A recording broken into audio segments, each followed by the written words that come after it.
Are you running sponsored brand ads on Amazon, but not sure if your creatives are actually driving results? Well, you're not alone. Today, I'm going to be walking you through a free tool that we developed for our Amazon ad agency that makes it easy to analyze your sponsored brand ads. Whether you're testing different headlines, knowing what lifestyle images or what videos are converting best, and even which specific sponsored brand ad type or which landing page is working best for your account and your category. This tool gives you data-driven insights to optimize your ads and maximize performance. Now, I'm gonna hop into a screen share and show you how to download the report, how to set up the tool, and then we'll go through exactly how to use it to analyze your sponsored brand ads so you can get the most out of your campaigns. Let's go. This is going to be a really quick walkthrough on how to use this sponsored brand analysis sheet. First thing we're going to do is set it up together, and then I'm going to go through the data points that it gives you and how you can use it to make better sponsored brand ads and understand what is working best in your sponsored brand ads. This works off of bulk files, specifically two things. So what you're going to do is go into the bulk file tab of your account, go here. I would uncheck everything, and then you're going to select brand asset data, and then you're going to need sponsored brands, specifically the multi-ad group data. Now, the date range on this doesn't really matter so much, except for this analysis is specifically for like what's working best. So in this case, a longer date range is best. So I would suggest selecting the maximum days, which is going to be 60 days. Once that's available, you will download this. You'll create a spreadsheet for download. Now, once this file is downloaded and you have it open on your computer, you're going to have to upload those two tabs into the sheet in the correct tab. So you can see here it's paste sponsor brands multi-group ad group data and then paste the brand asset data. Now, how I recommend you doing this, now you can copy and paste this, but what I've found the best way to do it is to go into these tabs and then you want to use import sheets. The best way to do that is going to be open up your bulk file and you're going to download the individual tab as a CSV file. If you copy and paste this data, what I found is that there is a potential that it would not copy and paste it correctly. So I would recommend using the import. To do this, what you're going to do is you go up to File, you'll click Import here. Then once you've imported, you'll click Upload, and then you'll click Browse, or you can just drag the file here. What I have is this is on the multi-ad group data. I have this downloaded as a CSV file, and so I can quickly grab that. So once this is ready, you'll see this import file. So I dragged and dropped it. Then I'm going to go down here, import location. I'm going to say append to current sheet, and then the separator type, you're just going to do detect automatically. So once you're ready with that, you'll click import. So once that is done, then you will see this tab is now populated with the data. So what I could do is I'm going to go over to my other tab, and then I'm going to do the exact same thing. So I'm going to go up to your file, import, I'm going to do upload, and then I'm going to snag that same file. The exact same thing as before. So you can see that this is the brand assets data, and I'm going to click append to current sheet, detect automatically, and then I'll click import data. All right, once this data is uploaded, this information is here and we are done. You can go through and actually analyze the data. Now, one thing I do want to point out in this combined sheet, there are values or formulas in these two highlighted columns. So in each of these columns, there is a formula, and in this column, there's a formula here. What this does is it sort of combines these two data sets. So you need to make sure, now these have been dragged all the way down to the end of the sheet. And so I'm assuming nobody has more than 1,000 different images or videos. If for some reason you do, first off, congratulations. That's a lot of stuff to figure out in an account. But if you do, what you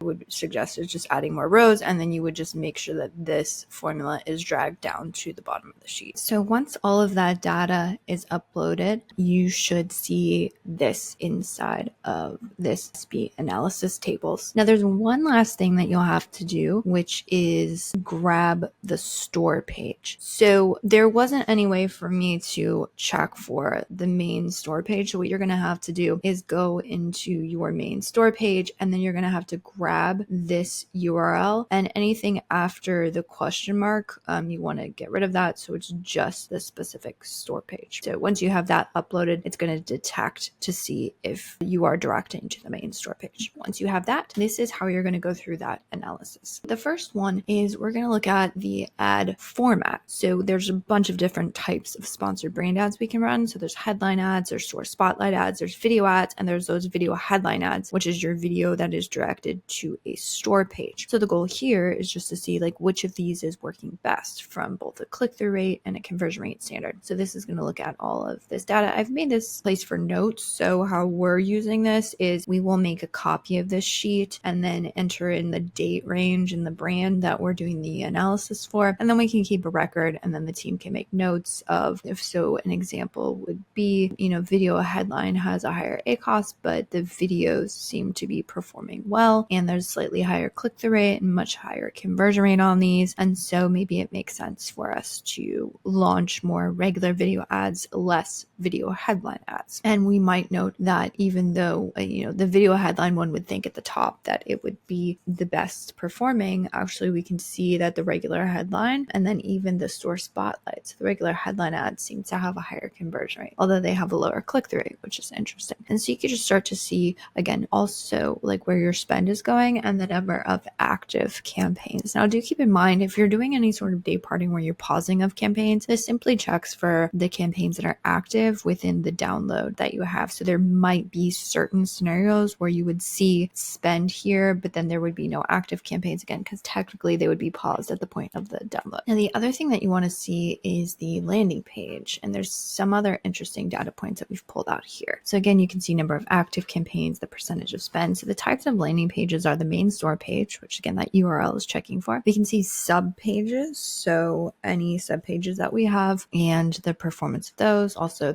so you can see here that there's a lot of campaigns that are directed to sub pages. And you can also see product pages, which is like where they go to a specific, that would be only for the video ads, because video ads are the only types of sponsored brand ads that can go directly to the product page. But you might want to know, how is it performing from a conversion rate standpoint? So what you would see is that there's higher conversion rates here. Now, if you have any product collections going, those are the ones where you sort of build out just sort of the list and groups of products. You would also be able to see the number of active campaigns here. In this account, we don't have any of those. And the other thing that you would want to look at is, again, just the conversion rate of these. Now, we're more interested in conversion rate here, not so much click-through rate. So that's why we don't have that data point here. And then the other thing that is nice to sort of curate is there is this theory that if you direct a shopper to a sub page, do they in fact purchase additional products? Do you get, more sales from that one customer and that one order? And here what we've calculated is the average units per order. So what you can actually see is, although product pages have a higher conversion rate, there's slightly, not a lot more, but there's slightly more units per order that happen when they're directed to a sub page, and honestly not as much on the main store page, which is quite interesting. So again, through all this, you can just analyze, and how you would build this is the types of ad formats that tend to work, and then these are the types of landing pages that tend to work best. You can start to build more intentional sponsored brand campaigns. Now, the other thing that is associated with sponsored brand ads is your creatives. Now, creatives can feel a bit tricky, especially for account managers who are used to more sponsored product ads, which have no creatives associated with them. And you really want to start to understand, what creatives work best, which headlines work best. And really the best way to do that is split testing. But even when you're doing split testing inside an individual campaign, it can be a bit difficult to really do thorough analysis. And that's where the rest of the sheet comes in. So when you scroll over to the right, what you're going to see is a couple tabs here and with a couple tables. So the first one is going to show you the creative headlines. What this is going to do is it's actually going to aggregate all of the different creative headlines you're using across all of your campaigns. You're going to see this number used here. So it's going to show, like, for instance, we're testing this one 46 times, 50 times, 38 times. There are often times where you have a certain headline where maybe you're only using it 1 or 2 times. And this, again, happens a lot across teams where there's just some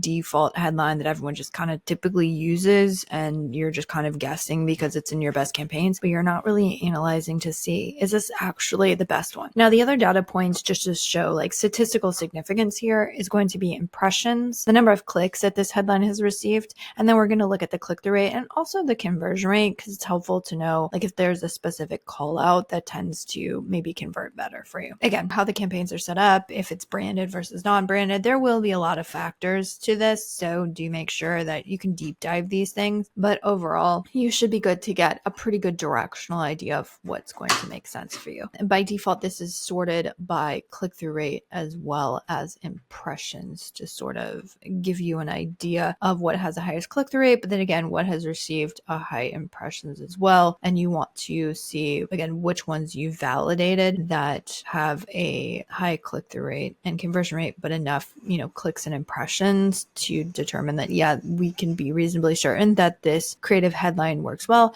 You can also look at which ones have higher click-through rates and maybe make different variations of those headlines to then test them. And then you can use this sheet to test or just to really do a more deep dive analysis on which headlines work for you. All right, and then if you scroll over here, you can also see lifestyle images, because again, a lot of times brands will just put up a lifestyle image and they're not really sure if it works. If it's not, it's really hard to test these lifestyle images. So what this does is that, again, it aggregates everything very similar, very same data points as we looked at when we looked at the headlines. There's a couple things here that are worth mentioning. One is this assets URL. So actually, if you click on this URL, it will take you to that specific image, which is really good for you to see, okay, wow, this one, honestly, click-through rates are a bit low on these, but we can immediately click on them and go to the URL and say like, oh, well, this is the one that had the better click-through rate. Is there iterations I can make off of this? The other thing is this asset name. So this asset name can be used to search for this specific creative inside of your creative assets tab inside the ad console. So if you wanted to go check for this and potentially use it. And then when you scroll over here, you're going to see this lifestyle images brands, and then we'll also look at the video creatives in a second. So again, the same thing with the headline ads. It's a little bit difficult to kind of look across your entire account and say, one, what are we even using? And then two, what is the performance of those images? And oftentimes there's just one lifestyle image or maybe two that kind of get thrown out, and no one does a real deep dive on what's working, what's not working, because to be honest, to do that inside ad console is quite tedious and near impossible. So that's what this sheet is really sort of serving up for you, is which of my creatives are working best. So again, that you can start to craft intentional sponsored brand campaigns. Here you'll see the same data points again. I'm not going to go over those, but you want to see,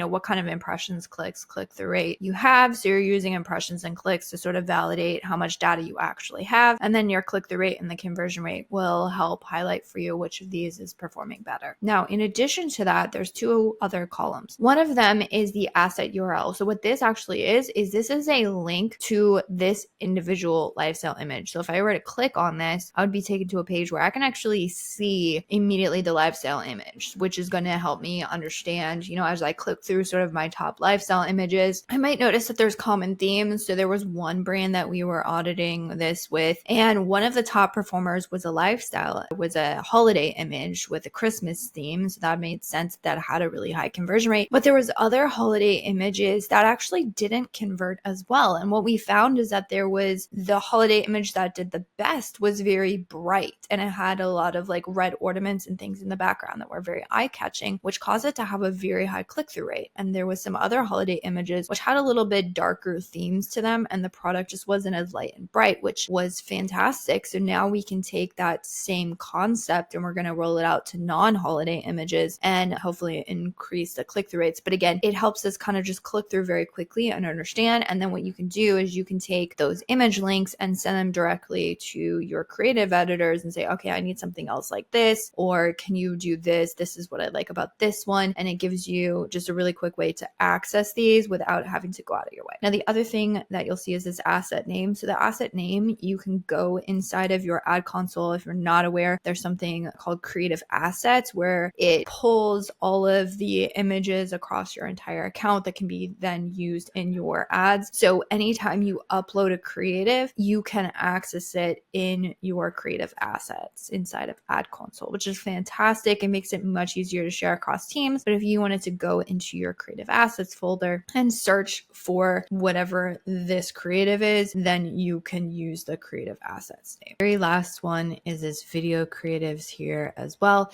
It's the exact same data points that you saw with the lifestyle images, so I'm not going to go over this in depth, but here we go. Number used, use clicks and impressions to see how many times you can use click-through rate and conversion rate to validate, again, how the campaigns are built out, meaning what kind of keywords, the landing pages, all of those things. They will make a difference in the performance, but that's why we're kind of aggregating the performance and we're not just looking at it in one specific campaign. You can know that there's quite a few campaigns set up with some of these assets, which means we can be pretty sure that we're validating them across like a whole wide range of use cases. And again, here you have the assets URL, which is going to take you directly to the link for that video. So again, you can just go through, quickly watch the video, see if there's any insights that you can pull out for anything with a high click-through rate, like what is that first screen? What is that intro? Are there things we can pull out for our creative editors? Also, it might be helpful to look at your poorest performing assets as well. So oftentimes when you juxtapose high performing versus low performing assets, that creates like a pretty clear picture of the things that are interesting. So an example here would be, although this conversion rate is high, so it could be that products that we're advertising it in, or maybe the landing pages we're using, we're also seeing a very low click-through rate, which means I can go through and say, well, this is where my highest click-through rate is, but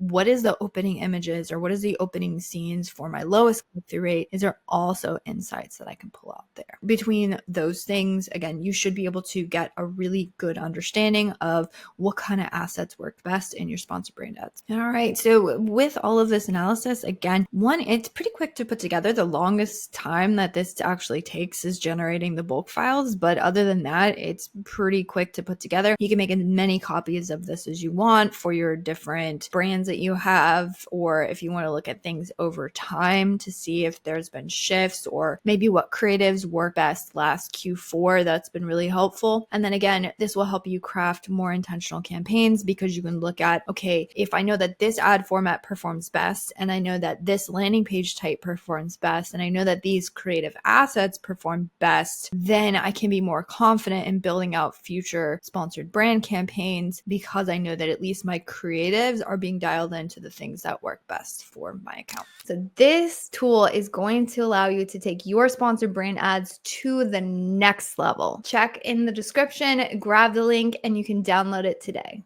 And if you're just getting started with your sponsored brands video ads and you're trying to figure out how to make those creatives, recommend checking out this video here.